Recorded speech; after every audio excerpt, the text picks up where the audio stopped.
Umwami wacu Yesu Kristo ashimwe, inshuti bavandimwe.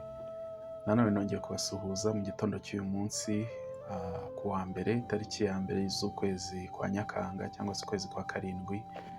Amahoro y'umwami wacu Yesu Kristo akomeze kubana namwe n'imiryango yanyu, ndetse n'ibyo mukora byose mukomeze guhirwa mu mwami wacu Yesu Kristo. Nshimye Imana rero n'ubundi mu gitondo cy'uyu munsi kuko turi bazima, kandi Imana ikaba yaraturinze muri aya mezi atandatu atambutse. Dutangiye ukwezi kwa karindwi, ni umugisha ukomeye cyane. Hari benshi batageze muri iki gihe, benshi cyane utabara, kandi nabo bari bafite imishinga, bari bafite gahunda y'imyaka iri imbere. Hari ababyeyi bifuzaga kurera abana babo, hari n'abana bifuzaga kuzereka ababyeyi babo ibirori, ariko ntibageze kuri uyu munsi kuko nyine igihe cyabo cyarangiye. Twebwe tukiriho ni ubuntu bukomeye, ni umugisha ukomeye cyane umuntu atarondora, atabonera n'igiciro. Reka rero dusome ijambo ry'Imana uyu munsi. Imana yashyize ku mutima wanjye ijambo rireba cyane cyane abagabo ndetse namwe basore mwitegura kuzaba abagabo mu minsi iri imbere. Hari ijambo Uwiteka yashyize ku mutima wanjye nshaka kubasangiza. Ni ijambo rero riherereye mu rwandiko Pawulo yandikiye Abefeso. Turasoma ibice 5 guhera ku murongo wa 25, hanyuma dusimbuke dusome no 33. Haravuga hati: bagabo mukunda abagore banyu nk'uko Kristo yakunze itorero akaryitangira. Umurongo wa 33: nuko namwe umuntu wese akunda umugore we nk'uko yikunda, kugira ngo umugore nawe abone uko yubaha umugabo we. Amen.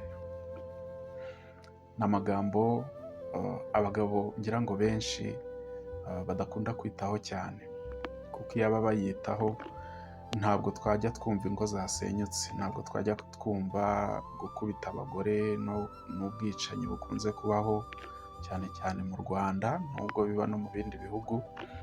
Ni amagambo Pawulo yandikiye itorero rya Efeso.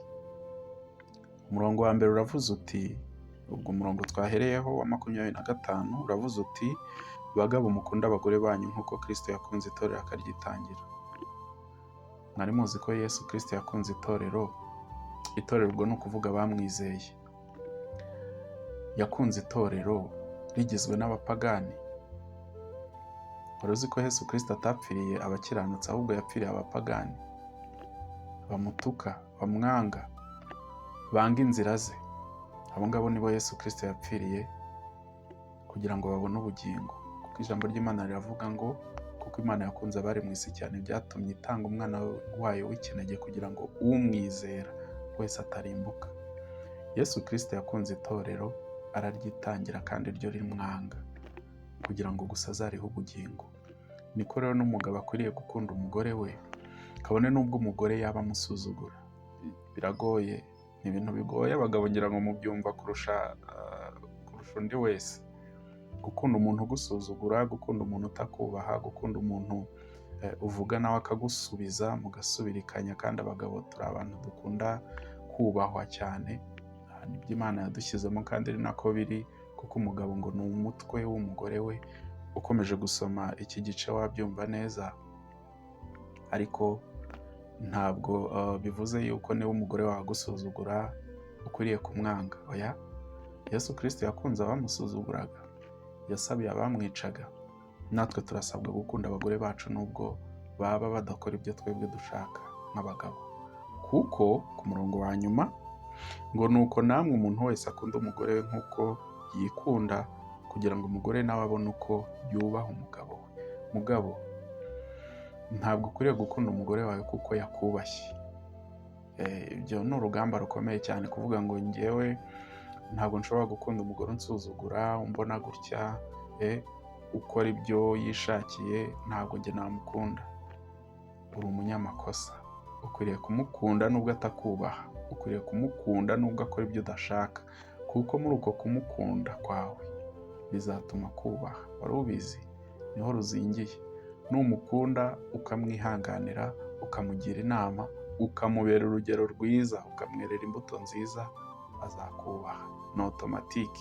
Kandi naho atakubaha uzaba ushoje umukoro wawe, wazasigara yidiringira n'Imana, ariko wowe ibyawe wabirangije. Ariko icyo dusabwa ni ugukunda abagore bacu ngo nk'uko twikunda, kandi nk'uko Kristo yakunze itorero akemera kuripfira. Basore, mwitegura gushaka, mumenye yuko inshingano yanyu ya mbere ari ugukunda abagore banyu. Nicyo kizatuma babubaha. Kubakunda ni irindi somo, wenda Imana nidukundira tuzarivugaho, ariko gukunda niyo nshingano y'umugabo.